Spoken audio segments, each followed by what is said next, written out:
Olá, meus amigos! Mais uma aula de Direito Administrativo específica para você, futuro oficial da Polícia Militar aqui da bela e Santa Catarina. Aula 2, Direito Administrativo, já falei muito bem.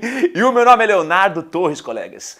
E é mais uma vez um grande prazer, uma grande satisfação estar com vocês em mais uma aula. Tudo nosso, hein? Antes de tudo, a frase do dia, vamos a ela. Muito bem, cadê você? Apareça, fofa, tá aqui. Seja forte o suficiente para abrir mão do que não lhe serve mais e paciente o suficiente para esperar por aquilo que for do seu merecimento. Adorei. Amigos e amigas, vamos lá então, sem perder tempo, resolvendo questões aqui da banca IOBV, que é a nossa banca. Vamos lá, gente, até a aula passada resolvemos aqui 5 questões, né?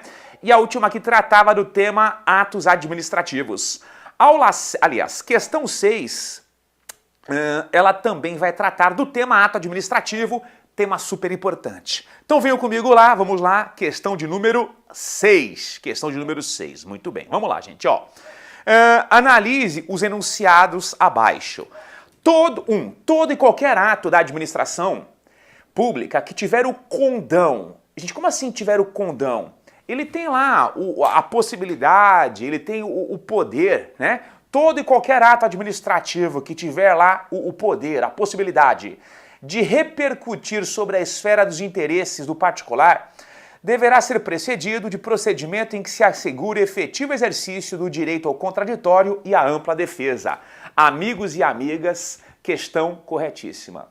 Cuidado porque o Supremo Tribunal Federal, em um de seus informativos, o STF, em um de seus informativos, se eu não me engano, informativo 611 ou 411, tá? O Supremo ele falou o seguinte: qualquer ato administrativo que decorra do poder extroverso estatal, qualquer ato administrativo que intervenha em direitos e garantias fundamentais, né, que decorra do poder extroverso estatal, que impõe obrigações, anule direitos, revogue, enfim, direitos, esse ato ele tem que ser precedido da ampla defesa e do contraditório, tá, gente? Então qualquer ato que imponha deveres aos administrados, que anule um direito seu, enfim, que restrinja direitos seus também, ele tem que ser precedido aí dos princípios do contraditório e da ampla defesa. E também lá, né, gente, em pura consonância aqui com o artigo 5º, inciso 55 da Constituição, que vai trazer o princípio do contraditório e da ampla defesa, que também se aplicam lá a processos administrativos. Lógico, tá, gente? Só um toque, a súmula, aliás, é o informativo Info 411, lá do Supremo Tribunal Federal. Ok? Legal. 2. Um ato administrativo nulo pode ser convalidado com efeitos ex tunc por vício relativo à competência quanto à pessoa, desde que não se trate de competência exclusiva e também por vício de forma, desde que a lei não considere a forma elemento essencial da validade do ato. Calma lá, professor, leia de novo, por gentileza. Um ato administrativo, ele pode ser convalidado com efeitos ex tunc, por vício relativo à competência quanto à pessoa, desde que não se trate de competência exclusiva e também por vício de forma, desde que a lei não considere a forma elemento essencial validade daquele ato. Gente, volta um pouquinho aqui, ó, que é uma questão bem elaborada. Vamos lá, rapidinho aqui, volta aqui para o nosso manual caseiro. Então, ponto 1 foi aqui ali, ponto 2, estabilidade, ponto 3 aqui, gente, vamos colocar aqui algumas informações no que tange aqui os atos administrativos, só para que possamos aqui aproveitar melhor a questão. Então, ato administrativo, sabemos que ele possui lá atributos. Vamos relembrar, gente, ó. Nós temos aqui aquele macetezinho que sintetiza lá os atributos de um ato administrativo. E também temos lá, gente, o quê? O macete que sintetiza os elementos de um ato administrativo. Não se esqueçam. O que é um atributo do ato administrativo? São características que irão diferenciá-los de atos praticados por particulares. É o mnemônico, a expressão TIEPA. Vamos aqui relembrar, gente, quais são os atributos, as características. Tipicidade, a administração pública só pode praticar atos típicos. O que é um ato típico? Aquele previsto em lei. Imperatividade, em regra, os atos, eles impõem condutas aos administrados, independentemente de suas concordâncias. E de exigibilidade, ele complementa a imperatividade de que forma, gente? Obrigando que você, administrado, cumpra a conduta imposta sob pena de sanção P de presunção de legitimidade, ou seja, até que se prove o contrário, presume-se que o ato é legítimo.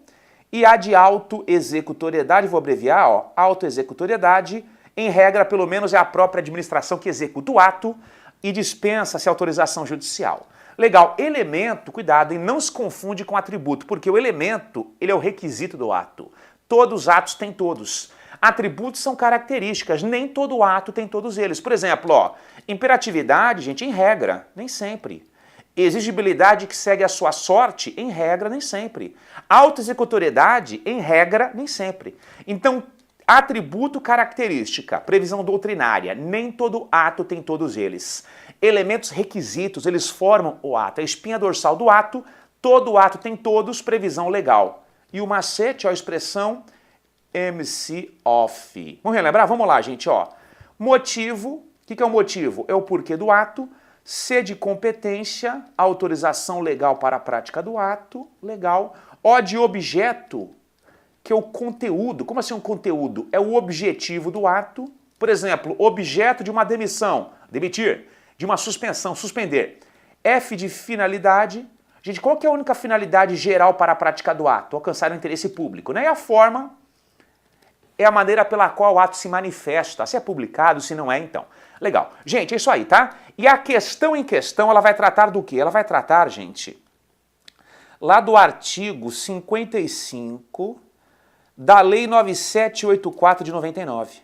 Gente, o artigo 55 da Lei 9784 de 99, que lei que é essa aqui mesmo? Lei que rege o processo administrativo aí no âmbito federal, tá? Que também se aplica de uma forma subsidiária a estados e municípios. Ele vai tratar do tema, gente, convalidação. O que é a convalidação do ato pela própria administração pública? É a correção, gente. É a correção do ato administrativo pela própria administração, desde que haja um vício sanável. Então a própria administração pública pondera, não, realmente esse ato ele tem um vício. Só que é um vício sanável, consertável. Ela convalida. E a convalidação tem efeitos o quê? Ex tunc, efeitos retroativos, por quê? Quando a administração corrige o ato, ele é tido como válido desde o início, efeitos retroativos. Só que nem sempre a convalidação é possível, gente. Vício no motivo é um ato inconvalidável. Vício no objeto é um ato inconvalidável. Ato com desvio de finalidade, ou seja, vício na finalidade é um ato inconvalidável. Em regra pelo menos, onde que é possível a convalidação do ato? Quando for um vício na competência e na forma. Em regra, a administração pode convalidar vícios de competência ou de forma. Em regra, por quê, gente? Por exemplo, ó, se o ato praticado pelo incompetente tratava-se de competência exclusiva, é inconvalidável. Então espera um pouquinho. Agente público A, agente público B. Agente público A tem competência para a prática do ato. O B é incompetente. Legal? Se o B, mesmo incompetente, pratica o ato, em regra o agente A pode, ó, convalidá-lo, porque ele tinha competência para praticá-lo. Agora, se era uma competência exclusiva, somente o agente público A poderia praticar o ato. Ele não poderia, convalidar o ato praticado por um outro agente. Então, nem sempre o vício de competência ele é convalidável. Por exemplo, competência não observada era exclusiva, isso é inconvalidável, tá? Legal. E em regra também, gente, o vício de forma ele é convalidável. Em regra por quê? Se a forma desrespeitada, se a forma do ato não obedecida era imprescindível para que o ato surtisse efeitos, não dá para convalidar. Vício de forma, em regra, corrigível, convalidável. Exceção, se a forma desrespeitada, não observada, era imprescindível para que o ato surtisse efeitos, tá? Então vamos lá para a questãozinha de novo, ó. Vamos para a questãozinha de novo. Vamos lá. A questão tá aqui, ó. Questão 2. Um ato administrativo nulo pode ser convalidado com efeitos para o passado ex tunc por vício relativo à competência. Começou bem. Quanto à pessoa, desde que não se trate de competência exclusiva. Realmente, nesse caso aqui não dá para convalidar.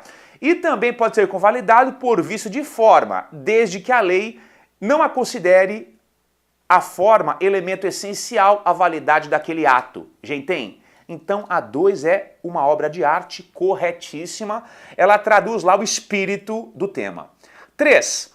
Ocorre excesso de poder quando há vício no elemento finalidade do ato administrativo.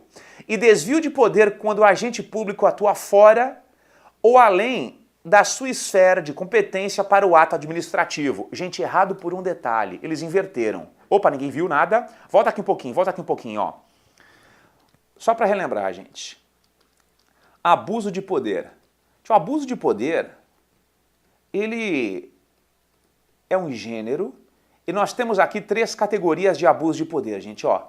Abuso de poder pelo excesso de poder, abuso de poder pelo desvio de finalidade, ou desvio de poder, tanto faz, e temos o abuso pela omissão. Abuso pelo excesso, pelo desvio e pela omissão, gente. Abuso pelo excesso, o agente público até tem competência para praticar o ato, só que ele vai além dos seus limites. Abuso pelo desvio, gente, o agente público, ele pratica o ato buscando uma finalidade que não seja o interesse público ou uma finalidade distinta do que a lei estabeleça. E abuso pela omissão ocorre quando? Quando o agente público ele foi omisso ao utilizar-se de um poder da administração pública. Notem que aqui, ó, a IOBV ela inverteu. Excesso quando há um desvio de finalidade, não, seria um desvio e não excesso, e desvio quando o agente ele extrapola os limites da sua competência. Aqui seria um excesso, então eles inverteram, questão incorreta. 4. Na hipótese de função de fato, gente, o que é uma função de fato, hein? É aquele indivíduo que mesmo não estando investido legalmente numa função pública, no cargo público, ele pratica atos administrativos. Função de fato refere-se àquele indivíduo que mesmo não estando investido legalmente num cargo público, ele pratica atos administrativos. Muito bem. Na hipótese de função de fato, quando a ilegalidade na investidura na pessoa do cargo, de novo, inciso 4, aliás, assertiva 4, na hipótese de função de fato, quando a ilegalidade na investidura da pessoa no cargo, em virtude da teoria da aparência, o ato é válido, ou pelo menos os efeitos por ele já produzidos ou dele decorrentes. Gente, questão correta. Imaginemos que um indivíduo, ele falsifique um diploma de nível superior, que é uma das condições para que ele ocupe aquele cargo efetivo. Muito bem. Ele ocupou o cargo público, diploma falso, passou no concurso público, mas enfim, a investidura dele é flagrantemente ilegal. Só que os atos praticados por esse funcionário público de fato são válidos, porque aplica-se a teoria da aparência. Aparentemente para o particular, que era o destinatário daquele ato praticado por ele, ele era um agente público legalmente investido, ok? Muito bem, então questão correta é a B de Brasil que nos interessa, a 1, a 2 e a 4 são verdadeiras e consequentemente a 3 é falsa. Vamos para a próxima aqui, gente, a próxima, ela vai tratar do quê? Do tema serviços públicos, tema serviços públicos, muito bem. Vamos aproveitar o gancho aqui, vamos lá, gente, vamos lá. Uma aqui para 2016, a Prefeitura de Chapecó de novo, avalie as afirmações abaixo. Gente, só para relembrar, antes disso, ó, vem comigo aqui rapidinho. Vamos colocar aqui no item 4, vamos relembrar aqui, gente, ó, o tema serviços públicos. Gente, serviços públicos representam o quê? Uma das atividades típicas da administração pública. Legal. E o serviço público, ele tem previsão aqui constitucional, gente, artigo, ó, 175 da Constituição Federal. Gente, cuidado por quê? Quais são as 4 atividades típicas da administração pública? Serviço público, fomento, intervenção na economia, né, que é a intervenção administrativa, e o poder de polícia administrativa. Legal? Serviço público é uma das 4 atividades típicas da administração e todas são de interesse público. Legal? Muito bem. E o serviço público, não se esqueçam do que, gente? Aqui no Brasil, é todo aquele que a lei diz que é público. Não importa quem seja o prestador, se é o Estado ou se é um particular, tá? O critério objetivo. No Brasil, não importa quem presta o serviço. Será tido como público todo aquele que a lei define como tal, não importa quem seja o prestador. Gente, quais são as formas de prestação do serviço público? Ó, prestação centralizada. Professor, o que é uma prestação centralizada de um serviço público? Gente, é quando a prestação se dá pelos entes centrais, órgãos da União, órgãos estaduais e órgãos o quê? Municipais. E temos uma prestação descentralizada. Doutores, prestação descentralizada é residual. Sempre que não for prestado pelo ente central, a prestação é descentralizada. 2 formas aqui de descentralização. Descentralização pela outorga, gente, não se esqueçam, hein? Na descentralização pela outorga, ela se dá por lei. Por lei. Como assim por lei, gente? Uma lei, ela transfere a uma entidade pública o quê? A titularidade, a propriedade do serviço e também a sua execução. Então espera um pouquinho. Deixa eu ver se eu entendi, professor. Descentralização pela outorga, o ente central, quando descentraliza o serviço público, ele, por lei, transfere a titularidade e a execução do serviço. Gente, aqui estamos nos referindo às entidades da administração pública indireta. Aquelas que prestam serviço público, elas prestam pela outorga, elas são titulares, proprietários e também executam aquele serviço público. Autarquias, fundações públicas, empresas públicas e sociedades de economia mista. Ora são criadas e ora são autorizadas por lei. A lei que cria ou que autoriza a criação, ela outorga a elas o quê? A titularidade e a execução do serviço público. Legal. E temos aqui também, gente, uma outra forma de descentralização que é um pouco mais light, aliás, bem mais light. É a descentralização pela delegação. Colegas, na descentralização pela delegação, ela se dá ora por contrato administrativo e ora se dá por ato administrativo. Ela se dá ora por contrato e ora por ato. E não se esqueçam que na delegação, que normalmente ela se dá a particulares, o ente central, ele permanece o titular do serviço, ele permanece lá o proprietário. Ele só transfere a execução, delegando ou por um contrato ou por um ato, normalmente a particulares. Se for uma delegação por contrato, ela se dará por uma concessão para que você execute uma obra ou um serviço público, ou por uma permissão para que você execute um serviço público. Legal. Agora, se for via ato administrativo, ela se dará por uma autorização. Olha que legal, gente. Autorização para que você preste lá um serviço que é de interesse público. E vamos aproveitar o gancho, venham comigo aqui, ó. Venham comigo aqui. Observação. Gente, a Lei 89 e 87 de 95, que é a Lei Geral de Concessões e Permissões de Serviços e Obras Públicas, ela vai trazer o que? As principais características, semelhanças e diferenças de uma concessão, mas o que, gente? Permissão e também aqui da autorização. Legal, gente? Qual que é a primeira semelhança entre os três institutos? Gente, nos três casos, temos aqui instrumentos que viabilizam a prestação de um serviço público descentralizada pela delegação, onde o ente central, ele descentraliza por contrato ou por ato administrativo, tá? Por contrato ou por ato administrativo. E o ente central, ele permanece proprietário e só transfere a execução, normalmente a particulares. Muito bem, gente. Outra semelhança, ó, outra semelhança. Tanto aqui na concessão quanto na permissão e na autorização, o delegatário, ele prestará o serviço ou a obra pública em nome próprio por sua conta e risco. Legal. Quais são as diferenças? Concessão de serviço público, gente, quem pode obtê-la? Ou uma pessoa jurídica ou um consórcio de empresas, tá? Ou pessoa jurídica ou consórcio de empresas, pessoa física jamais. Permissão, quem pode obtê-la? Quem pode ser um permissionário? Pessoa jurídica ou física, autorização, pessoa física ou jurídica também, tá? PF aqui ou PJ. Entes morais ou pessoas naturais. Legal. Concessão, gente, delega-se ao particular a execução de uma obra ou de um serviço público. Permissão delega-se ao particular somente o que? A execução de um serviço público, tá? Só um serviço público será delegável a um particular. E a autorização, gente, tecnicamente delega-se ao autorizatário a execução de um serviço de interesse público, por exemplo, táxi. Por exemplo, aqui, ó, táxi, em regra, é via alvará de autorização. Então, espera um pouquinho. Concessão delega-se a execução de uma obra ou serviço público. Permissão delega-se somente a execução de um serviço público. E a autorização delega-se ao autorizatário a execução de um serviço de interesse público, por exemplo, táxi. Legal. Concessão é um contrato administrativo.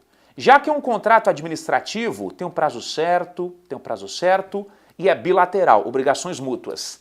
Gente, a permissão, a lei fala que é um contrato administrativo. A lei fala que é um contrato administrativo, Só que por mais que a lei sustente que é um contrato administrativo, a lei fala que é um contrato unilateral. Como assim unilateral? Onde só haveria obrigação lá para o permissionário e um contrato precário. Não teria um prazo certo. Tanto que a doutrina, ela critica essa definição legal e fala que é um ato administrativo, pelas suas características. Então espera um pouquinho. Permissão, a lei fala que é um contrato, só que dá as características de um ato administrativo. Precário e sem prazo certo. E também unilateral. E diante disso, para a doutrina, é um ato administrativo. Como que eu respondo? Depende da pergunta, gente. De acordo com a lei, é um contrato, sigam a lei. De acordo com a doutrina, quase que numa só voz, permissão é um ato administrativo. E de acordo com nada, sigam a lei, é mais seguro, é um contrato administrativo, tá? A autorização para você prestar um serviço de interesse público é um ato administrativo, é precário e também unilateral, tá? Revogável a qualquer tempo. Licitação prévia em relação à concessão e à permissão, sempre, tá, gente? Então, tanto para concessão quanto para permissão, licitação prévia sempre. Ok? Licitação prévia sempre, tanto para concessão bem como para permissão. E a autorização a lei não exige, apesar que o Ministério Público e o Tribunal de Contas têm exigido também a licitação prévia para autorização quando existe a competição. Beleza? Muito bem. Vamos prosseguir então, vamos lá, gente. Ó, isto posto, vamos lá. A concessão... Gente, cuidado porque, ó, não se esqueçam, outro ponto importante. Não confundam obra pública com serviço público, porque, gente, obra pública tem um começo, meio e fim. E serviço público, prestação contínua, perene. Muito bem. Prossigamos então. Vamos lá, questãozinha. Avalie as afirmações abaixo. Uma concessão, assim como a permissão, para a prestação de um serviço público, constitui-se num ato de delegação permanente, contudo, a titularidade com o poder público concedente, contudo, a titularidade com o poder público concedente, o que significa que ocorre uma descentralização administrativa, por colaboração. Gente, cuidado porque, venham comigo aqui, ó. Esta descentralização pela delegação é a mesma aqui que delegação por colaboração, tá? São expressões sinônimas. Então vamos lá de novo, hein? A concessão, assim como a permissão para prestar um serviço público, constitui-se num ato de delegação permanente. Gente, cuidado porque, ó, quando se fala ato aqui é no sentido amplo, tá? No sentido aí de ato jurídico, só que você sabe que é um contrato administrativo. Muito bem, mas até aqui está correto porque ato no sentido amplo. Contudo, a titularidade permanece com o poder concedente, perfeito, o que significa dizer que ocorre uma descentralização por colaboração ou delegação. É a mesma coisa, a um é correta. Mas, professor, permissão e concessão são contratos e não atos. Eu já falei, gente, aqui, quando se fala assim, ó, que são atos de delegação, não é o ato propriamente dito, e sim aí o ato jurídico, que é um gênero, e uma das categorias é o contrato, que é o caso aqui, tá? Pegadinha. 2. A concessão de um serviço público é precedida obrigatoriamente de licitação, tá certo? Na modalidade concorrência e ocorrerá por risco da concessionária e sob fiscalização do poder concedente. Gente, perfeito, hein? Na concessão, licitação sempre, e obrigatoriedade aqui pela concorrência, tá? Muito bem. Em algumas situações você pode lançar a mão do leilão, só que a regra é a concorrência. 2 é correta. 3. A permissão administrativa para a prestação de um serviço público tem natureza de contrato de adesão. Perfeito, a lei fala isso. Prazo determinado e se dará, gente, a título precário e pode ser revogada unilateralmente pelo poder público permitente. Gente, perfeito. A lei fala que é um contrato, só que ela dá a natureza de ato, ó, é precário e pode ser revogado a qualquer tempo. É por isso que a doutrina fala que é um ato, né? Mas enfim, segundo a lei, é um contrato mesmo, de adesão. O que é um contrato de adesão, gente? Aqui a lei foi redundante porque qualquer contrato administrativo ele é de adesão, tá? Então aqui a lei foi redundante. Inclusive a permissão é de adesão. Ou seja, o monopólio da confecção do instrumento pertence à administração, gente. o permissionário simplesmente concorda ou concorda. 4. A concessão administrativa para a prestação de um serviço público tem natureza contratual, prazo certo e não é cabível revogação. Gente, perfeito. No máximo o contrato é rescindido, revogado e não revogado é o ato administrativo. Então está tudo correto, é a D que nos interessa. Vamos lá então, gente, mais uma questãozinha. Cadê você? Vamos lá. A questão 8 vai tratar do quê? A gente tem uma responsabilidade civil. Vamos lá. O procurador municipal tem responsabilidade solidária com a administração pelos pareceres jurídicos que apresenta. A gente é errado por quê? Gente, o procurador do município, quando ele emite um parecer, é um ato administrativo. Então, na verdade, meus amigos, tem se pleiteado a sua responsabilidade simplesmente quando ele age com dolo ou má fé. Só que eventuais danos provocados por pareceres emitidos por agentes públicos, responsabilidade civil do Estado é uma responsabilidade objetiva e, se for o caso, no caso concreto, o Estado ele se volta contra o agente público propondo uma ação de regresso, responsabilidade subjetiva do procurador aqui no caso, tá? Então a A ela é falsa. B. A pessoa que sofre um dano por parte da administração não poderá ajuizar ação indenizatória diretamente contra o agente público causador do dano direto ao prejuízo. Aliás, do prejuízo. Gente, corretíssimo. Então, se um agente público nesta qualidade provoca um dano a um terceiro, ou vítima, lesado, insurja-se, né? Propõe uma ação contra o Estado, responsabilidade objetiva, basta a prova do fato, dano e o nexo causal, que você é indenizado pelo Estado, e depois o Estado, após ser condenado a indenizar você, vítima, ele se volta contra o agente público e propõe contra ele uma ação de regresso, e se comprovar o seu dolo, a sua culpa, é o Estado que será indenizado pelo agente público. Legal? E a teoria da dupla garantia, gente. Por que a vítima não pode propor uma ação diretamente contra o agente público ou formar um litisconsórcio passivo entre ele e o Estado? Temos a teoria da dupla garantia. É uma garantia para a vítima que receberá do Estado somente numa responsabilidade objetiva e uma garantia para o servidor, que só responderá perante o Estado numa ação de regresso, responsabilidade subjetiva, tá? A C fala assim, o poder público tem responsabilidade objetiva pelos seus atos, de omissão na prestação de serviços públicos obrigatórios. Gente, cuidado porque o entendimento é diferente, tá? Se for um ato que decorra de uma omissão, já que a vítima deverá comprovar a omissão, a negligência estatal é uma responsabilidade sub e não objetiva. D. A responsabilidade civil da administração pública se aplica da mesma maneira às empresas públicas que prestam serviço público e às empresas públicas que exploram uma atividade econômica. Totalmente errado por quê, gente? Quem é que responde objetivamente nos termos do artigo 37, parágrafo 6º da Carta Magna? Pessoa jurídica de direito público e pessoa jurídica de direito privado que prestar um serviço público.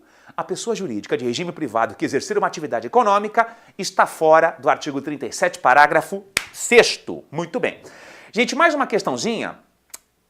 Venham comigo aqui, venham comigo. Mais uma questãozinha vai tratar do quê, gente? Aqui, da lei de improbidade, aliás, do poder de polícia administrativa, e também aqui um pouquinho, gente, da lei de improbidade. Vamos a ela. Vamos lá, então. Leia as premissas abaixo. Os atos do poder de polícia, gente, não se esqueça que o poder de polícia é um dos poderes da administração pública, de restringir liberdades públicas em prol do interesse público, conceito Batutinha, no artigo 78 do CTN, confiram lá. Os atos do poder de polícia são executados pela própria autoridade administrativa, independentemente de autorização judicial, permitindo assim a demolição de uma casa habitada cujo embargo de construção tenha sido desrespeitado. A gente é errado por um detalhe. Em regra, os atos do poder de polícia, eles serão auto-executáveis. Só que nesse caso aqui, gente, é fundamental, uma das exceções onde a administração pública, ela dependerá de uma autorização judicial. Tudo bem, gente? Nesse caso aqui é uma das exceções em que a administração pública dependerá de uma autorização judicial. Perfeito. 2. Nas ações regidas pela lei de improbidade, a medida cautelar de indisponibilidade dos bens do agente não estará condicionada à comprovação de que estes estejam dilapidando seu patrimônio, tendo em vista que o perículo in mora encontra-se implícito no comando legal que rege de forma peculiar o sistema aqui da cautelaridade. Gente, corretíssimo por quê? Porque numa ação de improbidade é possível que o magistrado, desde que provocado, ele decrete cautelarmente a indisponibilidade dos bens do acusado ou de um terceiro beneficiário, independentemente, por exemplo, do Ministério Público comprovar que aquele indivíduo está o quê? Dilapidando seu patrimônio para frustrar lá uma eventual devolução aos cofres públicos, tá? Não é necessário não, já que o interesse público ele está envolvido. 3. Aplica-se o prazo prescricional quinquenal nas ações indenizatórias ajuizadas contra a Fazenda Pública, em detrimento aqui do prazo trienal contido aqui no Código Civil. Gente, perfeito, perfeito. Reparação civil pela Fazenda Pública, aplicaremos o prazo aqui do Decreto-Lei 20.910 de 32, que prevê que quando o dano é provocado pela Fazenda Pública, gente, o prazo ele é quinquenal e não o prazo do Código Civil lá no artigo 206, que é de 3 anos. Dano provocado pelo particular, Código Civil. Artigo 206 do Código Civil, 3 aninhos, prazo prescricional. Dano provocado pela Fazenda Pública, Decreto-Lei 20.910 de 32, 20.910 de 32, o prazo é de 5 anos, princípio da especialidade. 4. Tratando-se de fornecimento de medicamentos pode o juiz adotar medidas eficazes à efetivação de suas decisões, podendo determinar o sequestro de valores em contas do município. Correto, tanto que a jurisprudência é farta nesse sentido, em que o magistrado ele pode sim, gente, determinar, como já determina, o sequestro de valores de contas públicas do município para viabilizar a prestação da saúde. Diante disso, 2, 3 e 4 são verdadeiras e a 1 é falsa. Tem resposta? Tem, gente. Ó, é a D que nos interessa. 2, 3 e 4 são corretas. Tudo bem, gente? Paro por aqui então. Beijo no coração, boa prova e até a próxima. Obrigado, valeu.